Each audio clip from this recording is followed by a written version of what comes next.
കേരളത്തിലെ പ്രതിപക്ഷവും ഭരണപക്ഷവും സ്വന്തമാക്കിയ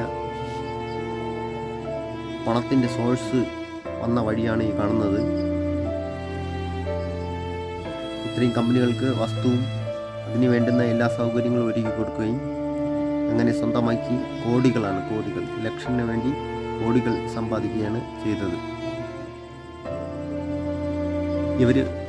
ഈ വ്യക്തികൾ പൈസ വാങ്ങിയ കമ്പനികളുടെ പേരാണ് Adani logistic, NDR, arch global, സിറോക്സ്, Bharat Biotech, ECS innovation park, ഓൺസോ park, Aims technology, HCL tech, Panasonic logistic, 30 acre, അഡ്സോ group German company, BT UK company, കാസ്പൻ ടെക്നോളജി അമേരിക്ക, ഫിജിൻ പ്രോ ജർമ്മൻ, അദാപ്റ്റെ,